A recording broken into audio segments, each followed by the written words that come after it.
Dzina la Atate ndi la Mwana ndi la Mzimu Woyera. Amen. Ambuye bwerani mudzandithandize.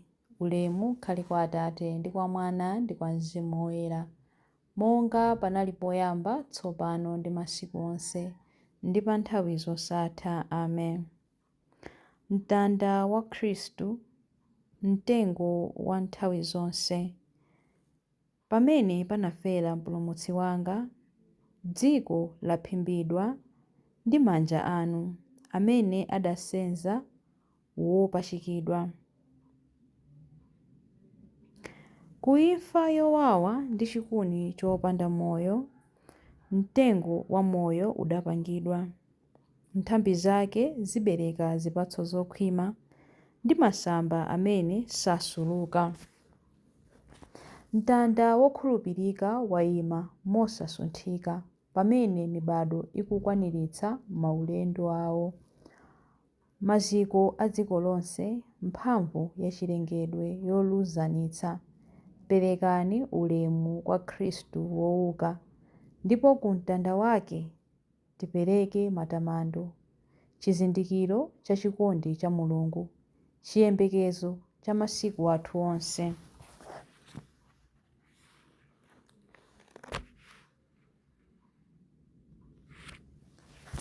Chilimbi 1. Yesu Khristu ndiye woyamba kuuka kwa akufa, wolamulira mafumu a dziko lapansi. Adatisandutsa kukhala anthu achifumu kuti titumikire Mulungu wake, amene ali Atate ake.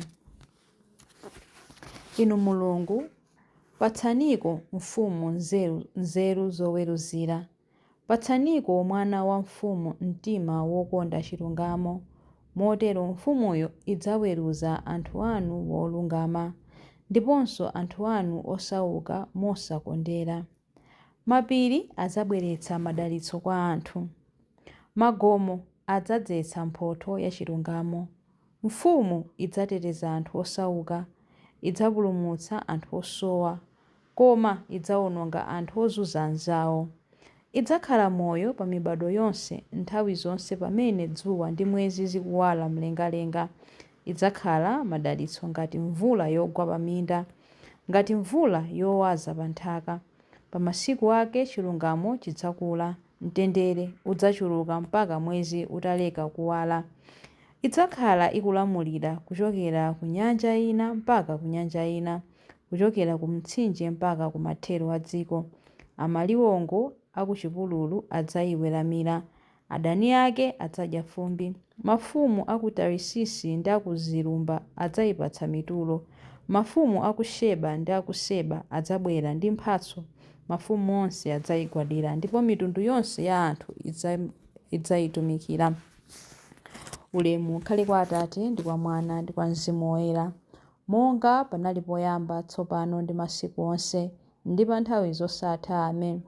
Yesu Khristu ndiye woyamba kuuka kwa akufa, wolamulira mafumu a dziko lapansi. Adatisandutsa kukhala anthu achifumu kuti titumikire Mulungu wake, amene ali Atate ake. Chilimbi 2. Chauta adzakhala mpulumutsi wa anthu osowa chithandizo. Adzapulumutsa anthu osauka kwa anthu oyipa amphamvu. Ndithu iyo idzapulumutsa anthu osowa amene amayitana. Idzapulumutsa anthu osauka ndiponso opanda owathandiza. Idzamvera chisoni anthu ofowoka ndi osowa, ndipo idzapulumutsa moyo wa anthu aumphawi. Idzawombola moyo wawo kwa anthu owapsinja ndi kwa owachita zankhanza, popeza magazi awo ndi amtengo wapatali pamaso pake. Ikhale ndi moyo wautali golide wa ku Seba apatsidwe kwa mfumuyo. Anthu ayipempherere nthawi zonse, ayipemphere madalitso kosalekeza. M'dziko mukhale chakudya chambiri, pamwambanso pa mapiri pakhale dzinthu. Zipatso zake zichuluke ngati za ku Lebanoni, anthu ake achuluke mu mizinda ngati udzu wakuthengo. Dzina lake lisayiwalike konse, mbiri yake ikhalepobe monga momwe limakhalira dzuwa. Anthu alandire madalitso chifukwa cha iyo, a mitundu yonse ayitche yodala. Atamandike chauta Mulungu wa Israeli. Iye yekha ndiye amene amachita zinthu zodabwitsa. Dzina lake la ulemerero litamandike mpaka muyaya. Ulemerero wake udzaze dziko lonse lapansi. Inde momwemo, inde momwemo. Ulemu ukhale kwa Atate ndi kwa Mwana ndi kwa Mzimu Woyera, monga panali poyamba, tsopano ndi masiku onse, ndi pa nthawi zosatha. Amen. Chauta adzakhala mpulumutsi wa anthu osowa chithandizo. Adzapulumutsa anthu osauka kwa anthu oyipa amphamvu. Chilimbi 3. Oyera adapambana kudzera m'magazi a mwana wankhosa, kudzanso choona chimene umboni wake adaperekera. Ambuye Mulungu mphambe, inu amene mulipo ndipo munaliponso kale, tikukuyamikani chifukwa mwaonetsa mphamvu yanu yayikulu ndipo mwayamba kukhazikitsa ufumu wanu. Anthu akunja adakalipa, koma yafika nthawi yoonetsa mkwiyo wanu. Ndiye kuti nthawi yoweruza anthu akufa yafika, nthawi yoti mupereke mphotho kwa atumiki anu aneneri ndi kwa anthu anu. Ndiye kuti onse ang'onoang'ono ndi akuluakulu amene amaopa dzina lanu. Tsopano Mulungu wathu watipulumutsa, waonetsa mphamvu zake ndi ufumu wake. Tsopano wodzozedwa uja waonetsa ulamuliro wake. Woneneza abale athu uja wagwetsedwa pansi, amangokhalira kuwaneneza kwa Mulungu wathu usana ndi usiku. Abale athuwo adamugonjetsa ndi magazi a mwana wankhosa uja, ndiponso ndi mawu amene iwo ankawachitira umboni. Iwo adadzipereka kotheratu, kotero kuti sadaope ngakhale kufa. Choncho kondwerani inu dziko lakumwamba ndi onse okhalamo. Ulemu ukhale kwa Atate ndi kwa Mwana ndi kwa Mzimu Woyera, monga panali poyamba, tsopano ndi masiku onse, ndi pa nthawi zosatha. Amen. Oyera adapambana kudzera m'magazi a mwana wankhosa, kudzanso choona chimene umboni wake udaperekera.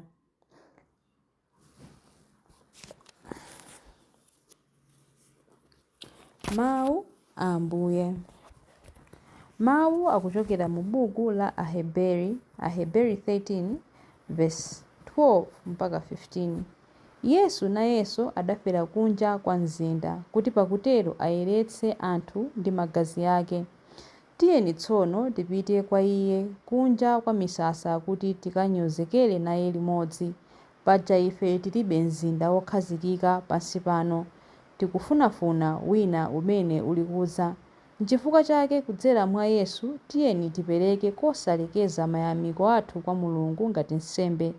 Ndiye kunena kuti tipereke ngati nsembe mawu athu ovomereza dzina lake poyera. Mawu a Ambuye. Tithokoze Mulungu. Chifukwa cha ife Khristu anali womvera ngakhale kuvomera imfa. Chilimbi cha nyimbo ya Amayi Mariya. Iwo ali kudya choncho, Yesu adatenga buledi nathokoza Mulungu ndi kumunyemanyema nagawira ophunzira ake. Mtima wanga ukutamanda Ambuye, ndipo mzimu wanga ukukondwera mwa Mulungu mpulumutsi wanga, popeza kuti wayang'ana kutsika kwa mtumiki wake. Ndithu kuyambira tsopano anthu a mibado yonse adzanditcha wodala. Iye amene ali wamphamvu wandichitira zazikulu, ndipo dzina lake nloyera. Amawachitira chifundo anthu a mibado ndi mibado amene amamulemekeza. Wachita zamphamvu ndi dzanja lake. Wabalalitsa anthu a mtima wonyada. Mafumu amphamvu wawatsitsa pa mipando yawo yachifumu. Anthu wamba nkuwakweza. Anthu anjala wawakhutitsa ndi zabwino. Anthu olemera nkuwabweza osawapatsa kanthu. Wodzathandiza anthu ake Aisraeli pokumbukira chifundo chake. Izi ndi zomwe adalonjeza kuti adzawachitira makolo athu akale aja, Abrahamu ndi zidzukulu zake mpaka muyaya. Ulemu ukhale kwa Atate ndi kwa Mwana ndi kwa Mzimu Woyera, monga panali poyamba, tsopano ndi masiku onse, ndi pa nthawi zosatha. Amen. Iwo ali kudya choncho, Yesu adatenga buledi nathokoza Mulungu kumunyemanyema nagawira ophunzira ake. Mapemphero. Pa Ukaristiya womaliza, pa usiku umene adaperekedwa, mpulumutsi wathu adapereka ku mpingo wake chikumbutso cha imfa ndi kuuka kwake, kuti chizichitika kwa nthawi zosatha. Tiyeni timpembedze ndi kunena kuti, dalitsani anthu anu owomboledwa ndi magazi anu. momboli wa dziko lonse, tipatseni gawo lalikulu la masautso anu kudzera mukutembenuka mozama, kuti pakutero tithe kugawana ulemerero wa kuuka kwanu. Dalitsani anthu anu owomboledwa ndi magazi anu. Amayi anu wotonthoza onse ovutika athe kutiteteza, tithe kutonthoza amene ena pamene inu mukutonthoza ife. Dalitsani anthu anu owomboledwa ndi magazi anu. Yang'anani ndi chikondi amene akuvutika chifukwa cha kusamvana kwathu. Bwerani kwa iwo ndi thandizo ndipo tembenuzani mitima yathu yosasamala kuti izigwira ntchito zachilungamo komanso zachifundo. Dalitsani anthu anu owomboledwa ndi magazi anu. Munadzichepetsa kotheratu pakukhala womvera mpaka kuvomera imfa yapamtanda. Apatseni onse amene amakutumikirani mphatso zakumvera komanso moyo wakudekha. Dalitsani anthu anu owomboledwa ndi magazi anu. Sandutsani matupi a anthu akufa kuti akhale monga thupi lanu mu ulemerero, ndipo pamapeto pake tibweretseni ife ku chimvano chawo.